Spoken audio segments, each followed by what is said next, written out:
दोस्तों आज हम वैन वेल्डर नाम के एक ऐसे लड़के के मूवी को एक्सप्लेन करेंगे जहां ये वैन वेल्डर नाम का लड़का लगातार 7 सालों तक कॉलेज में यूं ही फेल होता रहता है और फिर दोबारा से अपने पेपर की प्रैक्टिस करता है और इसी दौरान ये कॉलेज में किस किस तरह के कर्म कांडों को अंजाम देता है यही हम आज के इस एक्सप्लेनेशन में जानेंगे। तो दोस्तों दिल थाम कर बैठो और आपके अपने चैनल शेखर द एक्सप्लेनर को सब्सक्राइब करो। दोस्तों मूवी की शुरुआत में हम एक गोरे चौमीन लड़के को देखते हैं और यही होता है इस मूवी का मेन कलाकार नॉटी वैन वेल्डर, जो कि अपने कॉलेज में काफी पॉपुलर था। वैन लगभग 7 सालों से इसी कॉलेज में अपनी एसी की तैसी करने पर लगा हुआ था, मतलब अपने करियर की एसी की तैसी। वैसे तो वैन पढ़ाई में काफी टैलेंटेड था, बट वो ग्रेजुएट होकर इस कॉलेज को छोड़कर जाना नहीं चाहता था, इसलिए वो 7 सालों से इसी कॉलेज में सड़ रहा है। इसी वजह से अब तो उसने क्लास अटेंड करना भी बंद कर दिया है और वह दिन भर बस अपने मॉडिफाई खटारा पर घूमता और कॉलेज में आए जूनियर्स के लिए फंड इकट्ठा करता और फिर उन पैसों से पार्टी ऑर्गेनाइज करता और अय्याशी करता। काम का बोझ बढ़ने की वजह से वैन ने एक दिन अपने लिए एक असिस्टेंट के लिए OLX पर एक जॉब पोस्ट की, जिसके बाद कैंडिडेट की मानो लाइन ही लग गई, क्योंकि वैन स्टूडेंट के बीच काफी पॉपुलर था और सब उसे अपना आइडियल मतलब के गुरु मानते थे। फिर शुरुआत होती है इंटरव्यू की, जहाँ हमें मोटे पतले कारे गोरे हर तरह के लोग इंटरव्यू देते दिखाई देते हैं, लेकिन कोई भी वैन को पसंद नहीं आता। तभी एंट्री होती है ताजकुमार की, जो कि अपने इंडिया से था। वैन उसका इंटरव्यू लेता है और उससे कहता है कि मैं तुम्हें क्यों सिलेक्ट करूं, मुझे सच सच बताना। जिस पर ताजकुमार कहता है कि मैं यहाँ पढ़ाई के लिए इंडिया से आया हूँ, लेकिन मैं पढ़ाई के साथ साथ अंग्रेज गोरियों के साथ पार्ट टाइम मजे भी करना चाहता हूँ, मगर कोई भी गोरी मुझे घास नहीं डालती। लेकिन अगर मैं आपका PA बन गया तब तो मेरी मुराद पक्का पूरा हो जाएंगी।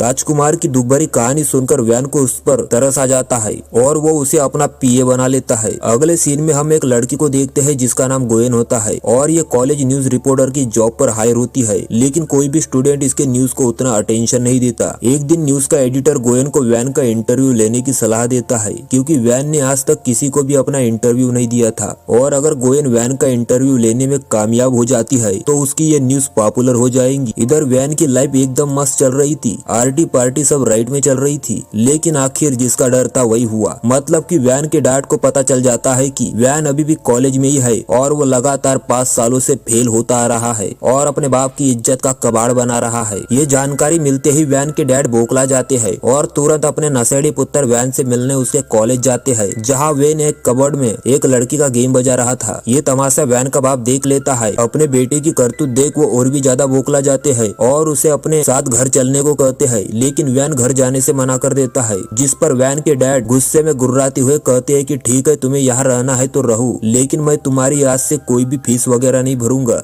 ये सब सुन वैन सोच में पड़ जाता है, क्योंकि उसके बाप ने उसका दाना पानी बंद कर दिया था। अगले सीन में वैन ताजकुमार से कहता है कि दोस्त, अब मैं तुम्हें सैलरी नहीं दे पाऊंगा, क्योंकि मेरा बाप अपनी औकात पर आ गया है, इसलिए तुम यहाँ से फूट लो। जिस पर ताजकुमार कहता है कि मुझे पैसे नहीं चाहिए, मैं तो तुम्हारे पास पैसों के लिए काम नहीं करता, मैं तो तुम्हारे साथ रहकर गोरियों को पढ़ाना चाहता हूँ, उनके साथ मजे करना चाहता हूँ। अब वैन को अपनी मंथली ट्यूशन फी भरनी थी, इसलिए वो कॉलेज की रजिस्ट्रेस के पास जाता है, लेकिन दोस्तों ये बुढ़िया भी हवस की पुजारिन निकली और मौका देख वैन पर हाथ साफ कर दिया। वैन ने भी ट्यूशन फी के चक्कर में कॉम्प्रोमाइज कर लिया। वैन अब पैसे कमाने के लिए नए नए फंडे खोजने लगता है, जिसके चलते उसने अपनी फाइनेंशियल कंडीशन को मजबूत करने के लिए नेक्स्ट लेवल ट्यूशन पढ़ाना शुरू कर दिया, जहाँ स्टूडेंट को मैथ और ज्योग्राफी की आड़ में लड़कियों के कच्चे और बनियान का माप देना सिखाया गया, जहाँ खासकर कॉलेज के घटिया स्टूडेंट आते और अच्छी तादाद में आते। लेकिन वैन का ये बिजनेस ज्यादा दिन तक नहीं पनप सका, क्योंकि वैन अपनी ट्यूशन क्लास में जिन लड़कियों को उठाकर लाया था वो डांस बार में नाचने वाली लड़कियां थी और टाइम पर पैसा ना देने की वजह से उस बार का मैनेजर अपने बंदियों को वहाँ से लेकर जाता है। एक दिन गोयन वैन का इंटरव्यू लेने उसके कॉलेज पहुँचती है, बट वैन इंटरव्यू देने से साफ मना कर देता है। फिर अगले सीन में वैन अपने फ्रेंड हैच के साथ बैठकर पैसे कमाने के नए नए आइडियाज के बारे में बात कर रहा था कि तभी एंट्री होती है लांबा मेगा फेडर्निटी के लीडर जॉन की। वो वैन से कहता है कि तुम्हें हमारे लिए एक पार्टी ऑर्गेनाइज करना है और उसके बदले मैं तुम्हें बहुत सारे पैसे दूंगा। वैन पहले तो इनकार कर देता है, लेकिन डॉलर्स के मोटे तगड़े बंडल देखने के बाद वो तुरंत हाँ कर देता है। सीन यहाँ से शिफ्ट होता है, जहाँ हम कुछ लोगों को देखते हैं जो पार्टी को एंजॉय कर रहे होते हैं और ये पार्टी होती है वैन की। पार्टी ऑर्गेनाइज करने की वजह से लैम्बो ओमेगा के सीईओ वैन को थैंक्स कहते हैं और यही बात पार्टी में मौजूद गोयन नोट कर लेती है और अगले दिन कॉलेज के न्यूज़पेपर में छाप देती है। उस खबर को पढ़कर वैन को गुस्सा आता है, क्योंकि वैन नहीं चाहता था कि किसी को भी ये पता चले कि मैं पैसे लेकर पार्टी ऑर्गेनाइज करता हूँ। लेकिन इस खबर के फैलते ही वैन के पास पार्टी ऑर्गेनाइज करने के लिए नशेड़ी लड़के और लड़कियों की लाइन लग जाती है और इससे वैन की मोटी कमाई होती है, जिसके बाद वो गोयन को इंटरव्यू देने के लिए राजी हो जाता है। दूसरी तरफ हम गोयन के फ्रेंड रिचर्ड को देखते हैं, जो कि अपने मेडिकल एग्जाम की पढ़ाई करने में लगा हुआ था और वो कॉलेज की स्टूडेंट का प्रेसिडेंट होता है। साथ ही साथ इसे शीघ्र पतन मतलब कि जल्दी झड़ने की बीमारी भी थी। ये हिजड़ा बिस्तर पर 10 सेकंड भी नहीं टिक पाता था, जिसकी वजह से वो गोयन को सेटिस्फाई नहीं कर पाता था। इसके अलावा रिचर्ड एक बोरिंग इंसान था और पता नहीं गोयन कैसे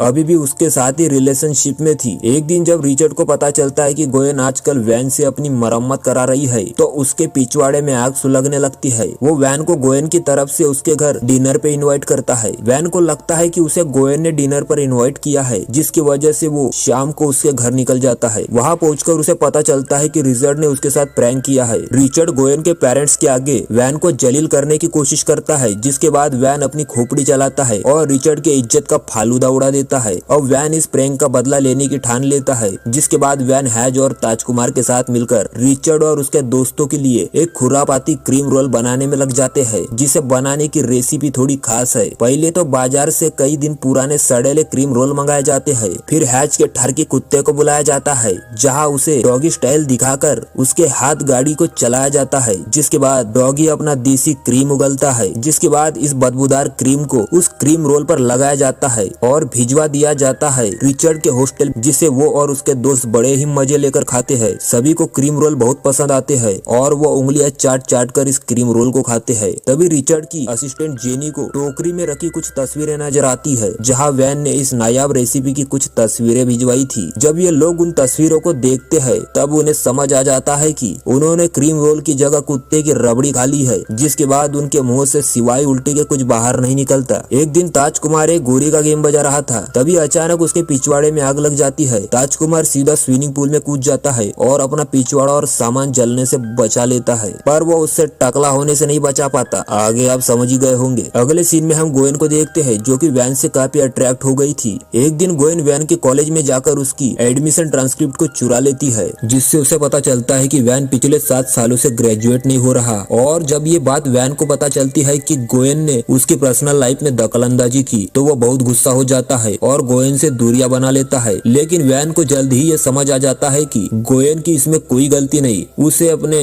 किए पर पछतावा होने लगता है। वैन गोयन के पास जाकर उससे माफी मांगता है। फिर हमें रिचर्ड दिखाया जाता है, जो वैन से बदला लेने की फिराक में था, लेकिन उसे कोई तरकीब नहीं सूझ रही थी जिससे वो वैन का गेम बजा सके। तभी रिचर्ड को जेनी का कॉल आता है, जहाँ जेनी उसे एक आइडिया देती है, और वो कौन सा आइडिया देती है ये आपको आगे पता चलेगा। अगले सीन में हम वैन और हज को एक पार्टी ऑर्गेनाइज करते हुए देखते हैं। तभी वहाँ जेनी पहुँचती है। जेनी हज को अपनी बातों में उलझाए हुए रखती है। तभी जेनी के दोस्त कुछ अंडर एज मतलब कि नाबालिग बच्चों को अंदर लेकर जाते हैं। कुछ देर बाद पुलिस भी अपना भूपू बजाते हुए वहाँ आ जाती है। पुलिस हैज से कहती है कि हमें खबर मिली है कि इस पार्टी में अंडर एज बच्चे शामिल है, जिस पर हैज कहता है कि मैं सवेरे से गेट पर मौजूद हूँ और हम नाबालिग बच्चों को एंट्री नहीं देते। इतना सुनते ही पुलिस वहाँ से जाने लगती है कि तभी अंदर से 2 मासूम बच्चे नशे में टल्ली होकर पार्टी से बाहर निकलते हैं, जिन्हें पुलिस देख लेती है। जिसके बाद पुलिस वैन को नाबालिग बच्चों को पार्टी में शामिल करने और नशे में टल्ली करने के जुर्म में अरेस्ट कर लेती है। लेकिन वैन जल्दी ही जमानत पर रिहा हो जाता है और कॉलेज से फूटने की तैयारी में लग जाता है, जिस पर ताजकुमार उसे कहता है कि तुमने गलती नहीं की थी और अगर तुम ऐसे अचानक चले गए तो सबको लगेगा कि तुमने ही बच्चों को नशे में टल्ली किया था। जिसके बाद कॉलेज में एक कमेटी बिठाई जाती है, जहाँ ये फैसला होना था कि वैन को कॉलेज से निकाला जाए या नहीं। इस मीटिंग में रिचर्ड भी मौजूद था, जिसने वैन के पीछे ये बला लगाई थी। आगे वैन अपनी गलती को स्वीकार करते हुए कहता है कि मुझे ध्यान देना चाहिए था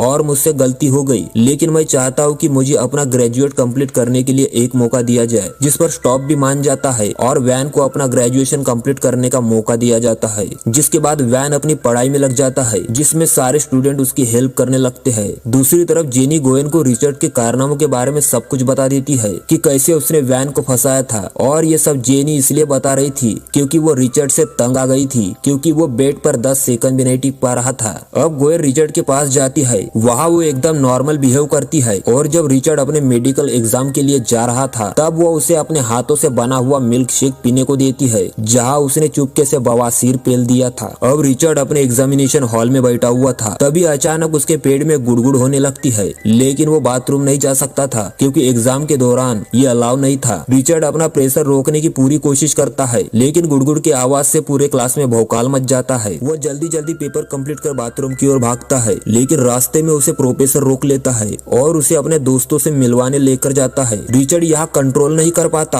और वही एक कचरे के डब्बे में अपना मल त्याग देता है। दूसरी तरफ वैन मन लगाकर अपनी पढ़ाई कंप्लीट करने में लगा हुआ था, जहाँ उसे एग्जाम के दौरान 91% मिलते हैं। दूसरी तरफ गोयन न्यूज़पेपर में ये खबर छापती है कि कैसे वैन ने जूनियर्स के लिए फंड इकट्ठा किया, साथ ही जरूरतमंदों के लिए चैरिटी भी की और सिर्फ 15 दिनों में ही फाइनल ईयर की पढ़ाई को पूरा कर अपनी पढ़ाई भी कंप्लीट कर ली। साथ ही गोयन ने यह भी लिखा था कि कैसे रिचर्ड ने अपने दोस्तों के साथ मिलकर वैन पर झूठा इल्जाम लगाया था। वैन के बारे में ये सब बातें जानकर वैन के डैड को प्राउड फील होता है, जिसके बाद वो अपने पुत्र वैन से मिलने उसके कॉलेज में उसकी ग्रेजुएशन पार्टी में पहुंचते हैं, जिसे असिस्टेंट ताज कुमार ने ऑर्गेनाइज किया था। उस पार्टी में सभी लड़के लड़कियां एक दूसरे को फूलों की माला पहनाते हैं, जिसके बाद गोयन भी वैन को माला पहनाती है, जिसके बाद दोनों फ्रेंच किस करते हैं, जो कि हॉलीवुड मूवी में होना कोई बड़ी बात नहीं। और इसी सीन के साथ इस मूवी का यही दी एंड हो जाता है। दोस्तों, मूवी कैसी लगी कमेंट में जरूर बताना और अगले मूवी के लिए चैनल को सब्सक्राइब करना। मिलते हैं अगले मूवी के साथ।